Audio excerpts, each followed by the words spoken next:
नमस्कार दोस्तों, कैसे हैं आप लोग। I hope you are doing well. Welcome to the EDUS news analysis. Today is 29 December 2022 and we are going to discuss the Hindu newspaper analysis. देखिए, आज बहुत बड़ी हिट हो गई अपने साथ। आज लेक्चर मैंने रिकॉर्ड किया और उसके बाद वो कुछ टेक्निकल एरर आ गया तो उसमें साउंड ही नहीं आया, तो ये मुझे लेक्चर फिर से रिकॉर्ड करना पड़ रहा है। तो मतलब एक बार डबल मेहनत हो गई। 1 घंटे का पहले लेक्चर रिकॉर्ड किया, फिर से अभी उसमें थोड़ा सा देखा, उसके बाद फिर से रिकॉर्ड करना पड़ रहा है। तो अभी क्या करेंगे अपन फटाफट न्यूज़ को देखेंगे, है ना। देखिए, जो इंपॉर्टेंट है फटाफट मैं उसी पे लेके चलूंगा आपको। Covid spike likely but no wave. Officially कर रहे हैं कि कोविड की जो वेव तो नहीं आई है, बट हाँ थोड़े से स्पाइक्स देखने को मिल रहा है। स्पाइक मतलब कुछ केसेस देखने को मिल रहे हैं इंडिया के अंदर भी।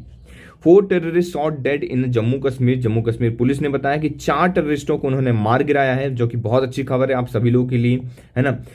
चलिए आगे बढ़ते हैं। और इससे पहले कि हम आगे बढ़े, एक छोटी सी इंफॉर्मेशन आप सभी लोगों के लिए। अगर आप हमारा टेलीग्राम ग्रुप को ज्वाइन करना चाहते हैं, इस पीडीएफ को चाहते हैं, तो टेलीग्राम ग्रुप को ज्वाइन कीजिए, है ना। टेलीग्राम लिंक डिस्क्रिप्शन बॉक्स में दे दिया गया है, ऊपर आपको स्क्रीन के अंदर भी दिख रहा होगा, है ना। तो वहां से आप ज्वाइन कर सकते हैं। ये हमारा इंस्टाग्राम पेज है, इंस्टाग्राम पेज को आप यहाँ पे फॉलो कर सकते हैं। इसके अंदर सभी इंपॉर्टेंट जो न्यूज़ होती है, एनालिसिस होता है, यहाँ पे डेली बेसिस में आता है। क्लियर। अगर आप चाहें तो आप मुझे भी यहाँ पे फॉलो कर सकते हैं। अगर आप मुझसे जुड़ना चाहते हैं तो 2763 फॉलोवर्स हैं, और यहाँ पे काफ़ी लोग मुझसे क्वेश्चन पूछते रहते हैं, डेली बेसिस में क्यूरीज रहती हैं, तो उनकी एग्जाम, सब्जेक्ट या करियर या कोई भी पर्सनल रिलेटेड क्यूरीज को मैं यहाँ पे सॉल्व करने की कोशिश करता हूँ। क्लियर। चलिए, हरियाणा के चीफ मिनिस्टर ने अनाउंस किया है setting the committee to fix sugar cane prices. Sugar के प्राइसेस को फिक्स करने के लिए हरियाणा के चीफ मिनिस्टर ने एक कमेटी बनाएंगे। तो एक छोटी सी इंफॉर्मेशन थी आप सभी लोगों के लिए। चलिए मूव करते हैं आगे। अपन देखेंगे कि 18 death due to the syrup made India's firm से उज्बेकिस्तान मिनिस्ट्री। उज्बेकिस्तान मिनिस्ट्री ने क्या बोला है कि 18 लोगों की डेथ हो गई है सिरप पीने से।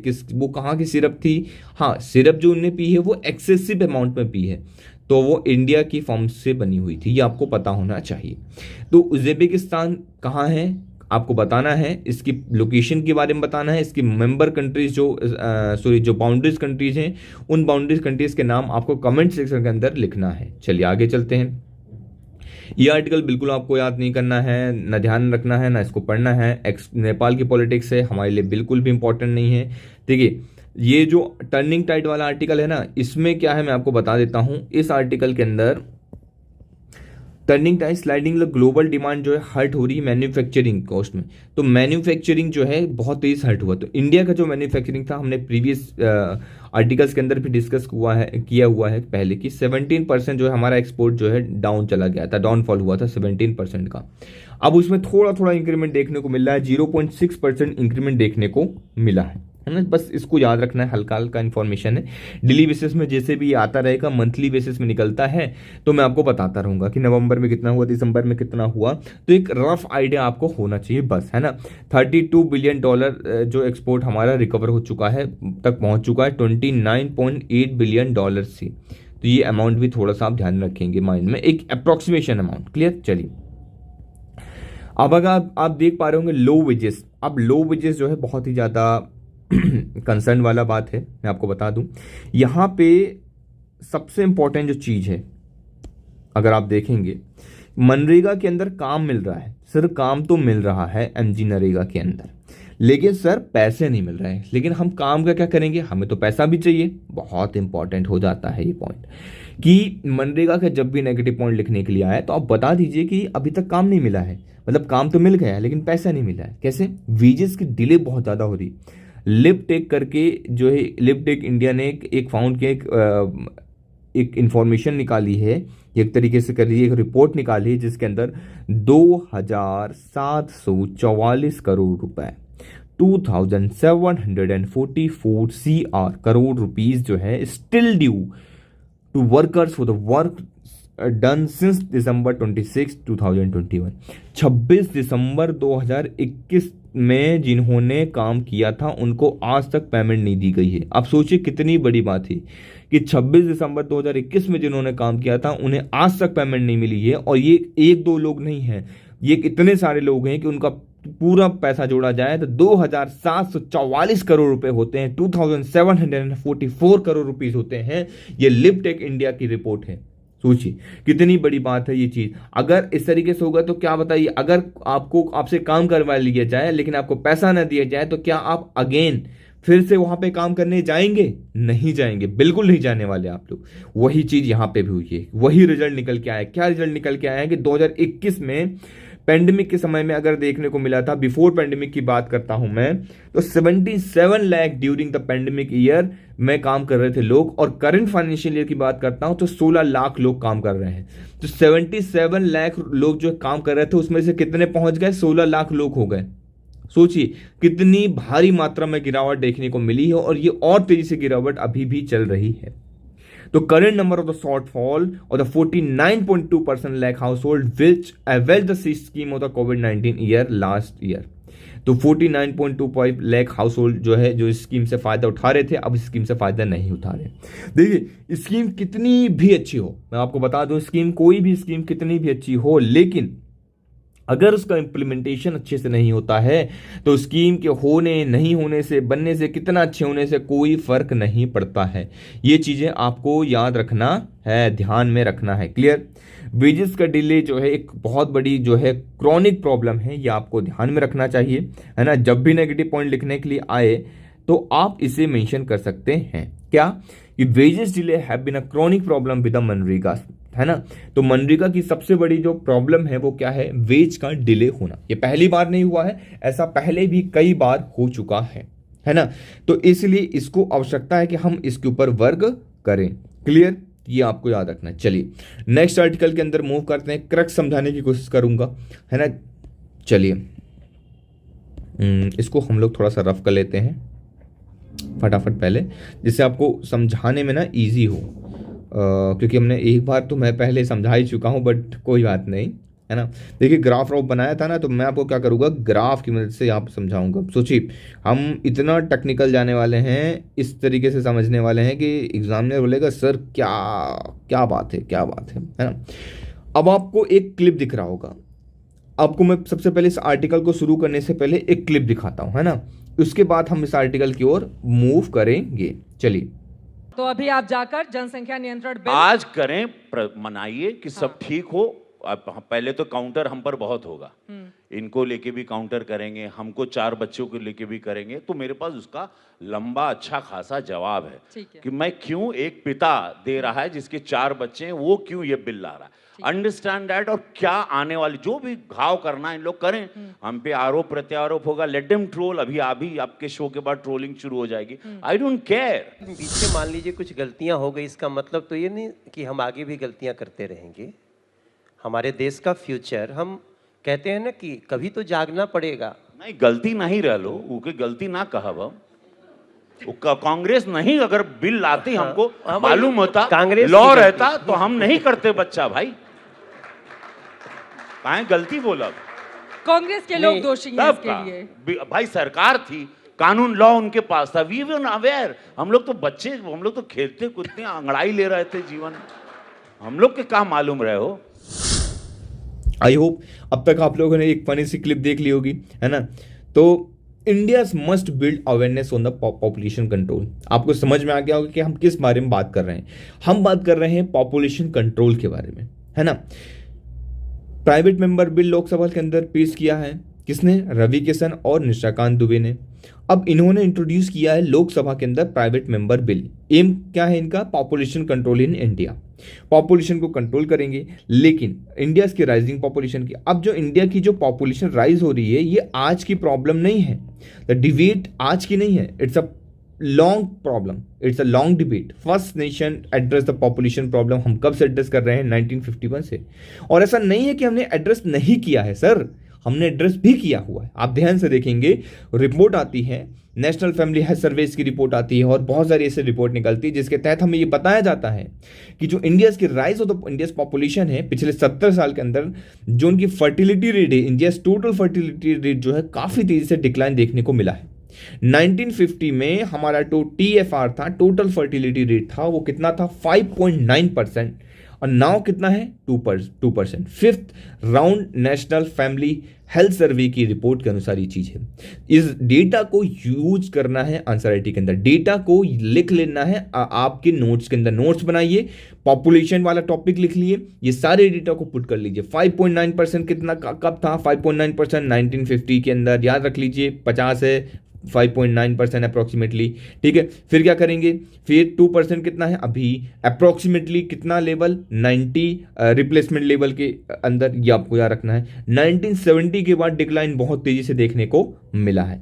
पॉलिटिसाइड डिबेट, अब ये डिबेट तो पॉलिटिसाइड चल रहा था एक दूसरे में बहसबाजी, तो उसको अपने को देखने की आवश्यकता नहीं है। हम क्या देखेंगे सर, हम देखेंगे कि जो Uttar Pradesh population stabilization welfare bill 2021 लेके आया उत्तर प्रदेश, है ना, कि हम पॉपुलेशन के ऊपर रोकथाम लगाएंगे। अब कुछ पॉइंट देख लेते हैं। The bill set no government job would be offered to the couple with more than 2 children. भैया 2 से ज्यादा बच्चे अगर जिसके होंगे तो क्या होगा, बताइए क्या होगा, 2 से ज्यादा बच्चे होंगे। चलिए आपको एक छोटी सी क्लिप दिखाता हूं, मजा आ जाएगा इसको देख के। 2-4 दिन में ऑफिस आके अपना पैसा ले लेना। ठीक है सर। क्या लिखवाए सचिव जी?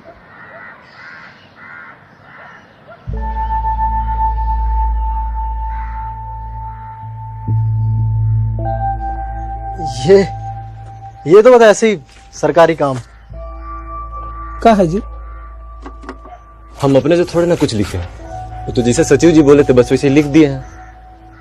माने आप लोग कहना क्या चाहते हैं? 2 से ज्यादा बच्चा बाबा सिर होता है, हमारा पिंटू बाबा सिर है। पिंटू तो बाबा सिर है, पिंटू तो बाबा सिर है।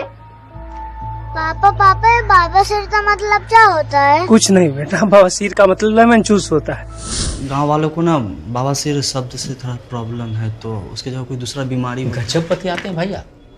अरे बदल कैसे दें, जानबूझ के डाला है वो वर्ड ताकि लोगों को बुरा लगे, बुझाता ही नहीं आप लोगों को। मजा आ गया ना। तो 2 से ज्यादा बच्चे अगर जिसके होंगे तो वो क्या हो जाएगा यहाँ पे, तो मेरे को तो बोलने की जरूरत नहीं, आप लोगों ने क्लिप में देख ही लिया है ना। देखिए तो यहाँ पे बोला जा रहा है कि उसको गवर्नमेंट जॉब नहीं दी जाएगी, अपार्ट फ्रॉम जॉब उसको गवर्नमेंट जॉब नहीं मिलेगी जिसके 2 से ज्यादा बच्चे होंगे। ठीक है, पहला पॉइंट देख लिया, अच्छी बात है। लेकिन इसमें कोई क्लैरिफिकेशन नहीं दी गई है अभी कि that if a person who had already had a third child after being a government job, अगर गवर्नमेंट जॉब पहले ले ली उसने फिर तीसरा बच्चा किया, फिर क्या करोगे सर आप? गवर्नमेंट जॉब छीन लोगे क्या उससे, है ना? क्या करोगे? चलिए बताइए क्या करोगे।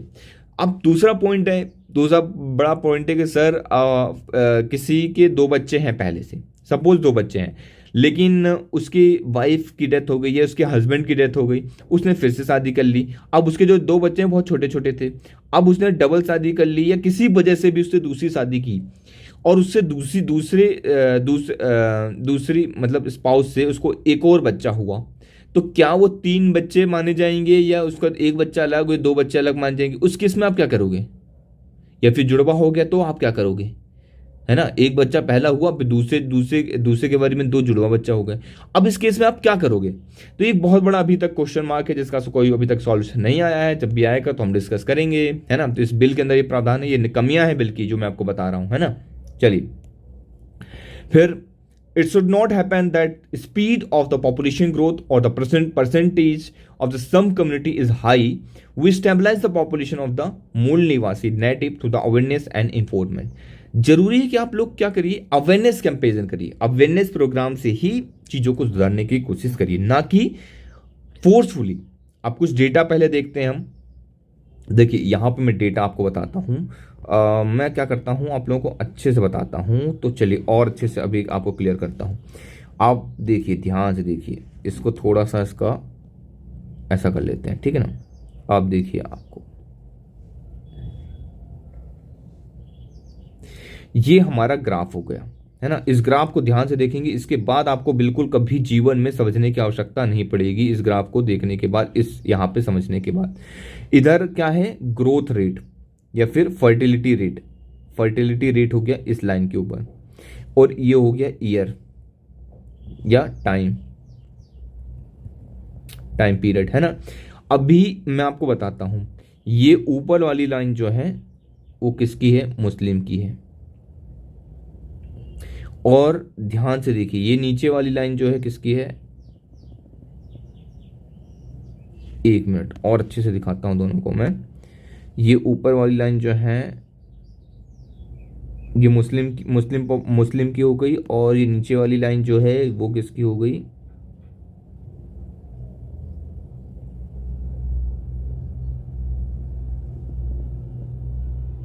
ऐसे। और थोड़ा सा इसको आगे ले आते हैं, ठीक है ना। अब आपको चीजें बहुत अच्छे से क्लियर होंगी। अब ये दो देखिए, ये वाली जो लाइन है वो क्या है, मुस्लिम की है, और ये वाली लाइन जो ब्लू वाली लाइन है वो किसकी है, वो हिंदू की है ना। ये मुस्लिम हो गया, ये हिंदू हो गए। अब टोटल फर्टिलिटी रेट यहाँ पे देखने की कोशिश करेंगे अपन। ये देखिए यहाँ पे एक ये और ये है ना। पहले भी पॉपुलेशन जो थी, फर्टिलिटी रेट जो था मुस्लिम का कितना था, ज़्यादा था, ठीक है, और अभी भी ज़्यादा है। दोनों को समझने की ध्यान से कोशिश करेंगे। पहले भी फर्टिलिटी रेट जो है मुस्लिम का ज़्यादा था पुराने ज़माने में, है ना, जब समय कम था, और आज की ये करंट सिचुएशन, ये करंट एज है तो आज भी ज़्यादा है। लेकिन देखिए ना, डिक्लाइन दोनों में हो रहा है, ऐसा नहीं कि डिक्लाइन नहीं हो रहा है, ठीक है। फिर आप देखेंगे हिंदू में पहले भी कम था फर्टिलिटी रेट और आज भी कम है फर्टिलिटी रेट, है ना, तो दोनों में कमी हो रही है। लेकिन अगर आप देखेंगे तो मुस्लिम के जो रेट है कम होने की, वो तेजी से कम हो रही है। क्यों, कैसे देखेंगे कि दोनों के बीच में जो गैप था पहले वो कितना था, मैं खुद नहीं बोल रहा हूं, ये इस डेटा के अंदर लिखा गया है, ठीक है। अब देखेंगे कि 1992-1993 में the gap of the Hindu and the Muslim fertility rate was 1.1%। ये कितना था, ये 1.1% है। दोनों के बीच में जो गैप था फर्टिलिटी रेट का वो कितना था, 1.1%। मतलब ये दो अगर आप डिक्रीज करेंगे, इन दोनों को माइनस करेंगे, दिस माइनस दिस, तो आपको मिलेगा 1.1% गैप। क्लियर। नाउ अगर आज के बात करते हैं तो रिड्यूस टू 0.35%। और अगर आज बात करते हैं दोनों के बीच में गैप देखने की, तो यहाँ से इसको आप मिलाइए ये ग्राफ में, यहाँ से इसको मिलाइए ये ग्राफ में, तो इन दोनों के बीच में जो डिफरेंस देखने को मिलेगा वो कितना मिलेगा, 0.35%।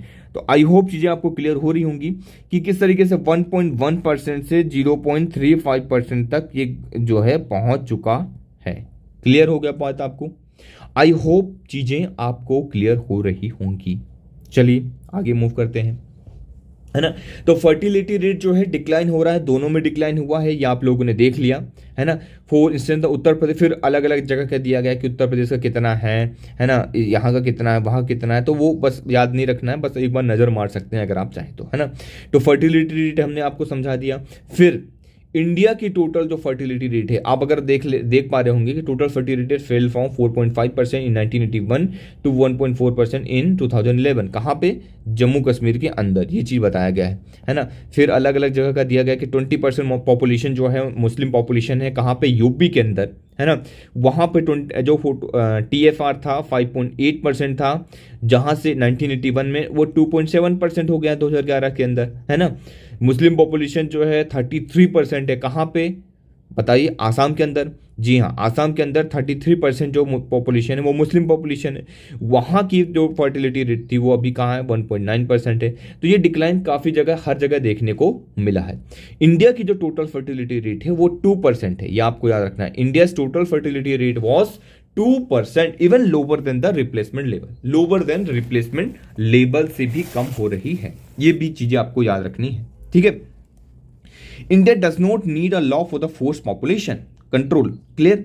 फिर यहां पे हमारे external affair minister S Jaishankar ji क्या कहते हैं, too much counter the need of such law, saying that force population control can have very dangerous consequences, it can create a gender imbalance.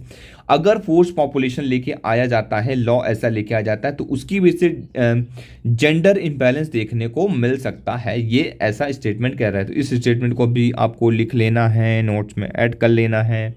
इन्होंने बोला कुछ एग्जांपल दिया, जैसे बोला कि चाइना की देख लीजिए एग्जांपल, हमारा नाइबर कंट्री है, वन चाइल्ड पॉलिसी लेके आया था। आज क्या हो रहा है, डेमोग्राफिक क्या हो गया, इम्बैलेंस हो गया, है ना। बहुत मैक्सिमम जो पॉपुलेशन है चाइना की वो क्या हो रही, ईजिंग हो रही है, बुढ़े हो रहे सभी लोग, है ना। काम करने वाले लोगों की संख्या बहुत तेज़ी से कम हो गई है। तो इन नियर फ्यूचर में ये चीज़ देखने को मिल सकती है अगर आप फोर्स पॉपुलेशन करते हैं तो, है ना। तो ये चीज़ें सभी के सभी आपको याद रखनी है। फिर एक एग्जांपल है यहाँ पे कि जापान का भी एक एग्जांपल वाले जो आप लिख सकते हैं, है ना। तो ये सभी एग्जाम्पल को आपको यूज करना है अपने आंसर राइटिंग के अंदर। क्लियर? चलिए देखिए, a failed attempt at decriminalisation, इस आर्टिकल को मैं इजीली में 2 मिनट के अंदर पूरा क्रक्स समझा देता हूं। इस आर्टिकल के अंदर बोला गया है कि जन विश्वास बिल, पहले तो याद रखना है ये नाम, जन विश्वास बिल, बहुत सारे ऐसे नियम थे जिसकी वजह से डीक्रिमिनलाइज कर रहे हैं उन लॉस को। उसके तहत क्या हुआ करता था, उसके तहत जो है सजा मिलती थी, क्रिमिनलाइजेशन हुआ करता था। उसको 123 जो ऑफेंसेस है अक्रॉस द 42 लेजिस्लेशन को अंदर जो है हम डीक्रिमिनलाइज करने की कोशिश कर रहे हैं। ठीक है, फिर कुछ डेटा को याद रखना है कि national judicial data grid NJDG के अंदर 4.3 करोड़ जो है पेंडिंग केसेस हैं, नियरली 3.2 करोड़ जो केसेस हैं और relation to the criminal proceeding से रिलेटेड हैं, ये आपको पता होना चाहिए। क्लियर? ठीक है, फिर एनसीआरबी जो है, एनसीआरबी के जो प्रिजनर स्टैटिस्टिक्स है 2021 का, उसमें बोला गया है कि जेलों के अंदर 5.54 लाख जो है प्रिजनर्स हैं, ओवर क्राउडेड हो रहा है जेल, है ना। जबकि जगह कितनी की है, कैपेसिटी 4.25 लाख की कैपेसिटी है। अभी हम कौन लोग हैं जेल में, कौन लोग हैं? ना उनको फंडामेंटल राइट्स के बारे में पता है, ना उनको प्रियम्बल के बारे में पता है, ना फंडामेंटल ड्यूटी के बारे में पता है। तो ये सालों साल उनको छुड़ाते नहीं है। उसका कारण जो भी बचा कुचा है ना घर पे, जमीन जायदाद जो भी अपना यूटेंसिल वो खत्म हो जाएगा, इसीलिए जाते नहीं, छुड़ाते नहीं। सरकार के ऊपर ये बोझा बनते हैं।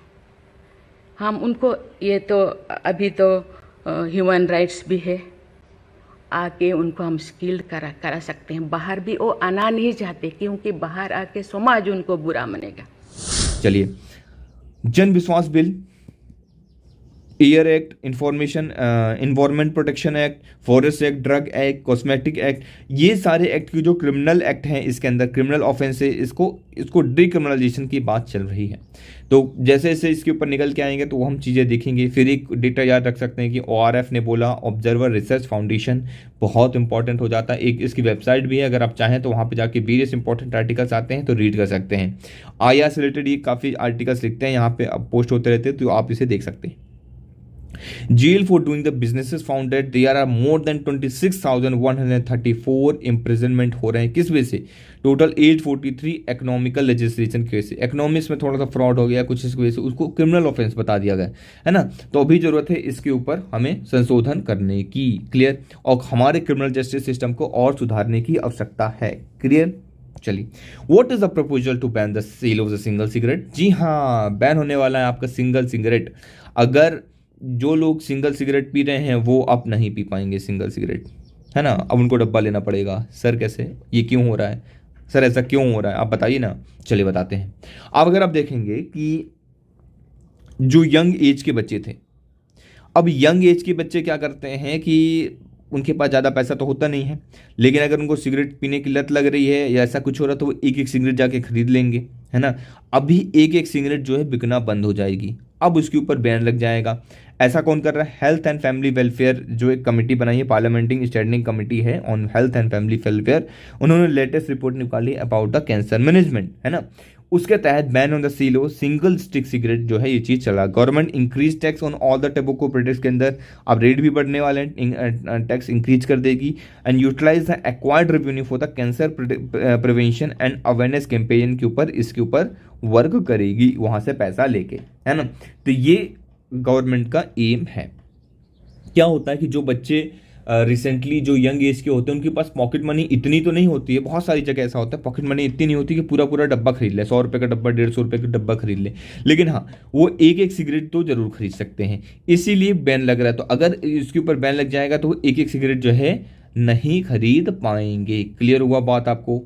एक एक सिगरेट नहीं खरीद पाएंगे तो उस पर भारी गिरावट देखने को मिलेगी, लोगों को, बच्चों को लत नहीं लगेगी। क्लियर हुआ बात? तो ये चीज़ भी आपको यहाँ पे ध्यान में रखना है।